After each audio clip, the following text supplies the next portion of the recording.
건강 전도사 유영차입니다. 저는 병원을 멀리하는 건강관리 에센스의 책을 쓰면서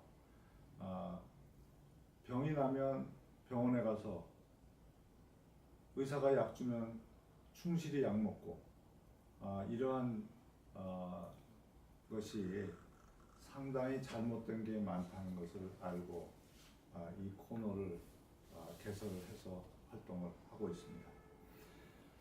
오늘은 나는 현대의학을 믿지 않는다 라는 그런 내용의 주제로 말씀을 드리겠습니다. 그대로 이 책을 소개해 드리겠습니다. 미국에서 대중의 의사라는 컬럼을 통해서 많은 분들의 경애를 받았고 미국 의학계의 중진으로서 마이클 리셀 병원의 원장을 지낸 맨델존 박사의 이 제목의 책입니다. 이 책은 일본, 미국에서 수십만 부가 팔린 베스트셀러인데 30년이 지난 지금도 많이 읽히고 있습니다. 시대가 바뀌어도 이 공감이 가는 내용이 많기 때문에 그럴 거라고 생각이 됩니다. 주요 구절을 한번 말씀을 드리겠습니다. 약의 부작용이 나중에 밝혀져도 그 처방한 의사는 책임지지 않는다. 이런 대목이 있는데요. 예를 들어서 그 테라마이신이라고 굉장히 센 마이신이 있습니다. 여기에 함유된 테트라사이클린의 그 항생제에 의해서 수천 명의 아이들의 치아가 황록색으로 변화되고 뼈에 침착물이 생기는 것이 나중에 확인됐습니다. 주의력 면역결핍증, 그 ADHD라고 하는 거 있습니다. 그것의 치료제로 처방한 약제가 어린이의 성장을 방해하고 고혈압, 신경과민, 약물 의존증을 초래한다는 것이 나중에 밝혀지기도 했습니다. 근대 양리학의 아버지라고 불리는 파라셀수스는 모든 약은 독이다라고 하면서 부작용을 경고했는데 국민들은 그 인지 못하고 그저 병원에서 약을 처방해 주면 충실히 먹는 그것이 과학으로 포장되어 지금 통용되고 있습니다. 제가 생각할 때는 이것은 우리가 이른바 냄비 속의 개구리라고 개구리가 뜨거운 물에 쓱 들어가면 발탁 뛰어서 도망 나오지만 물속에 있다가 찬물에 있다가 서서히 온도를 높이면 그때는 가서 끓어서 죽는다. 이렇게 하면 모르는 사이에 된다. 근데 약의 부작용은 몇 년에 걸쳐서 일어나기 때문에 이거 인지 못하는 사이에 우리가 이렇게 피해를 입을 수 있다 하는 것을 아시는 것이 좋겠습니다. 그리고 옛날에는 아무 문제점이 없다고 생각했던 치료법이 나중에 문제라고 하는 그런 경우가 많이 있죠. 예를 들어서 편도선, 흉선, 림프절 치료에서 사용되는 그 방사선이 문제가 없다고 옛날엔 배웠는데 의사들이 10년, 20년 후에는 그것이 갑상선 종을 일으킬 수 있다는 사실이 그 외 연구에서 판명이 됐습니다. 그러면 그때까지 그렇게 치료를 받았던 사람들은 누구에게 하소연할 겁니까? 또 하나 뭐냐면 서양의학의 의사들은 식생활의 중요성을 무시한다는 그런 지적을 맨델존 박사가 한 것입니다. 동양의학에서는 음식이 인체에 미치는 영향을 중시하는 데 반하여 그런 식으로 하는 의사들은 미국에서는 돌팔이 취급을 하고 우리나라도 그런 경향이 많습니다. 일부 양식 있는 의사들이 식생활 개선을 강조하는데 이분들은 가끔 왕따를 당하기도 합니다. 또 하나의 지적한 사항은 어린애들이 보면 수술의 피해를 많이 입는다라는 그 지적입니다.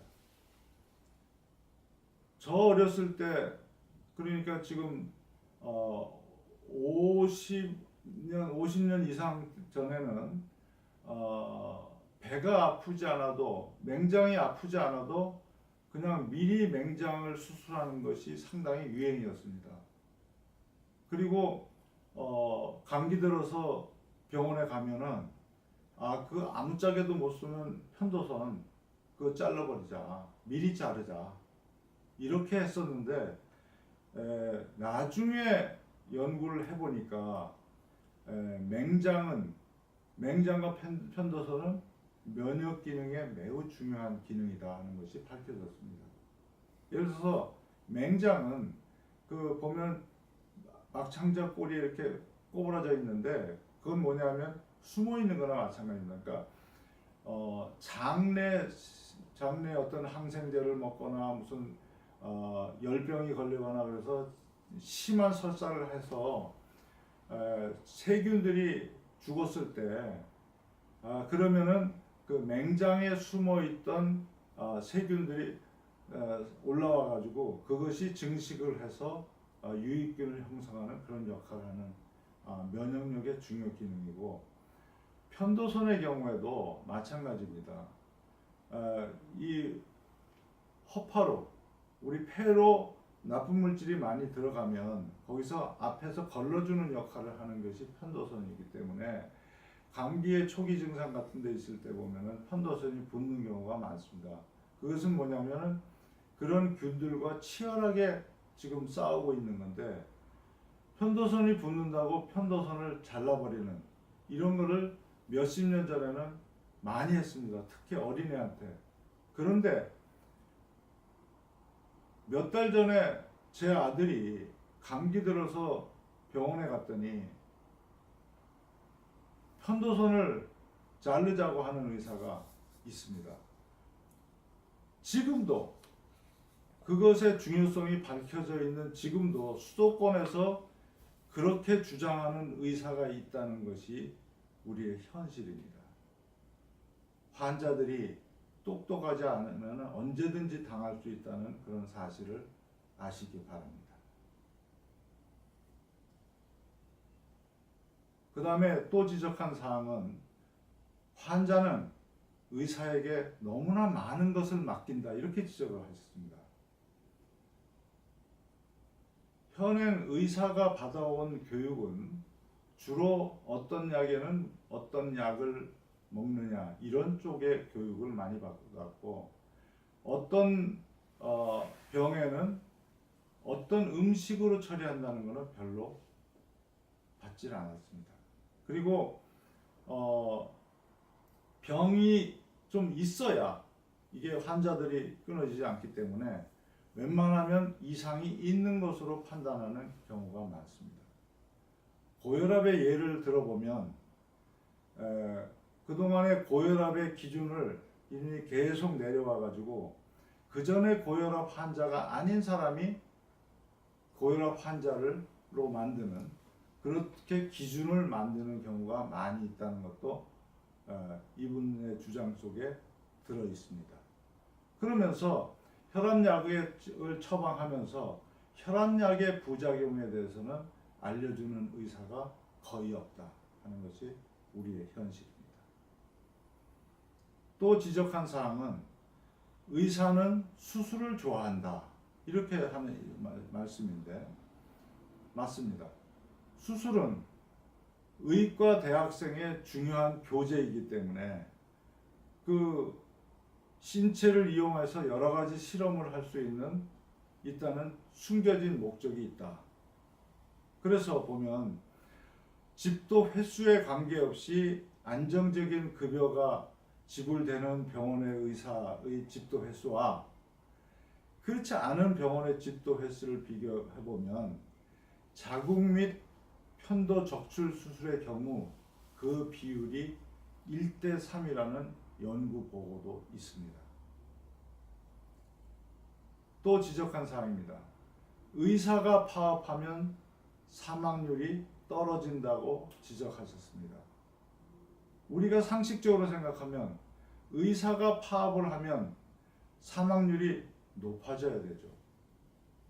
근데 이러한 예는 실제로 1967년 콜롬비아의 수도 보고타에서 52일간 의사가 파업을 했는데 파업 기간 중에 사망률이 35% 감소됐고 또 비슷한 기간에 때 LA에서 미국 LA에서도 파업이 발생했는데 그때 사망률이 18% 감소했습니다.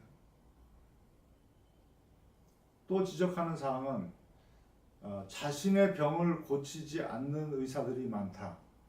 이거는 오늘 주제하고 직접 관련은 없지만 미국에서 의사를 대상으로 건강 상태와 약물 오염 여부 조사 결과 정신장애는 20명 중에 1명, 알코올 의존증은 10명 중에 1명, 그 다음에 마약 상용자는 1% 정도 되는데 이 비율은 일반인의 30 내지 100배 정도라고 합니다.